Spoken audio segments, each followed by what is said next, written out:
Vision 2031 വേദിയിൽ മണിശങ്കർ അയ്യർ നേരിട്ട് വന്നു. അമർത്യ സെൻ ഓൺലൈനിലൂടെ ഹാജരായി.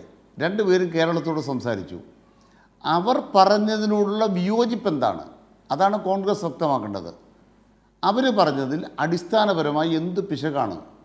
അവർ കേരളത്തെക്കുറിച്ച് പറഞ്ഞതിൽ വസ്തുതാപരമായ പിശകുണ്ടോ? ഇത് കോൺഗ്രസ്സിന് നാളെയും പറയാം, സംവാദമാകാം. നിങ്ങൾക്കതിനുള്ള ധൈര്യമില്ല, അതാണ് നിങ്ങളുടെ പ്രശ്നം. രണ്ടാമത് ഇവിടെ ചോദിച്ചു, കിബി മുഖാന്തരം 38,000 കോടിയാണ് ചെലവ് ചെയ്തത്. എന്താ കിബിയുടെ പ്രധാനപ്പെട്ട പ്രത്യേകത? നിങ്ങൾക്ക് ഇതിനെക്കുറിച്ച് ഇതുവരെ മനസ്സിലായിട്ടില്ലേ? കിബിയുടെ പേയ്മെൻറ്റ് ഷെഡ്യൂൾ എന്ന് പറയുന്നത് 10 കൊല്ലം കഴിഞ്ഞോ 15 കൊല്ലക്കാലം കഴിഞ്ഞോ റീപേയ്മെൻറ്റിന് പണം കൊടുത്താൽ മതി. എന്താ അതിൻ്റെ കാരണം?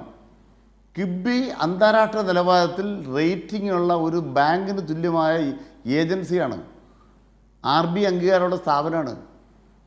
കിബി ഒരു കരാർ കൊടുത്തിട്ട് അതിൻ്റെ ഭാഗമായിട്ട് ബാങ്കുകാരോട് പറയുകയാണ്, ഇവർ ഈ പണി ചെയ്താൽ ഞങ്ങൾ പണം തരും, യു ക്യാൻ അഡ്വാൻസ്. അങ്ങനെ ബാങ്കുകൾ ഈ കിബി അംഗീകരിക്കുന്ന പ്രൊജക്റ്റുകൾക്ക് കരാറുകാർക്ക് പണം കൊടുക്കും. അതിൻ്റെ പേയ്മെൻറ്റിൻ്റെ രീതി എന്ന് പറയുന്നത് പലിശ സഹിതം ഇത് 10 കൊല്ലം കൊണ്ടോ 15 കൊല്ലം കൊണ്ടോ ബാങ്കുകൾക്ക് തിരിച്ചു കിട്ടും. കിബി ഇന്ന് പൈസ കൊടുക്കുന്നതുകൊണ്ട് സേഫാണ് അവർക്ക്. ഇതല്ലേ നമ്മുടെ നാട്ടിൽ നടക്കുന്നത്? ഇത് നമ്മുടെ നാട്ടിൽ ഇപ്പോൾ PWD കരാറുകാരങ്ങനെ ബാങ്കുകളിൽ നിന്ന് വായ്പ എടുത്ത് ഓടിയെടുത്ത് ചെയ്യുന്നില്ലേ? ഇത് കിബി ചെയ്തുകൊണ്ടിരിക്കുകയാണ്. അതിനർത്ഥം എന്താണ്? 38,000 കോടി ഇപ്പോൾ ചിലവായി എന്ന് പറഞ്ഞാൽ ഒരു 75,000 കോടി രൂപയുടെ പ്രവൃത്തികൾ ഇവിടെ നടക്കുന്നുണ്ട്.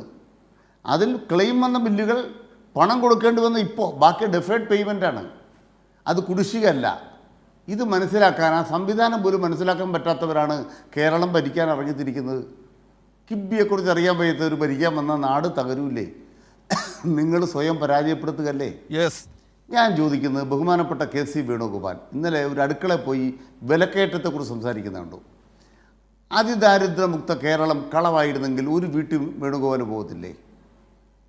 LDFൻ്റെ അവകാശവാദം തെറ്റ്. നിങ്ങളുടെ 76,082 എണ്ണത്തിനകത്ത് ഒരു വീട്ടിൽ ഞാൻ പോയിട്ട് ഇതാ കാണിച്ചു തരാം. എന്താ പോകാത്തത്? പോയാൽ വിവരം അറിയും. ഏത് നുണപ്രചരണം നടത്തുന്ന മീഡിയ നിങ്ങളുടെ കൂടെ ഉണ്ടെങ്കിലും ഗ്രൗണ്ട് റിയാലിറ്റിയിൽ വികസനം ഇല്ല എന്ന് പറയാൻ പറ്റില്ല. യെസ്. ഗ്രൗണ്ട് റിയാലിറ്റിയിൽ ക്ഷേമം ഇല്ല എന്ന് പറയാൻ പറ്റില്ല. ഗ്രൗണ്ട് റിയാലിറ്റിയിൽ ഇടതുപക്ഷത്തിനെതിരെ വർഗീയത ചെലവാവില്ല.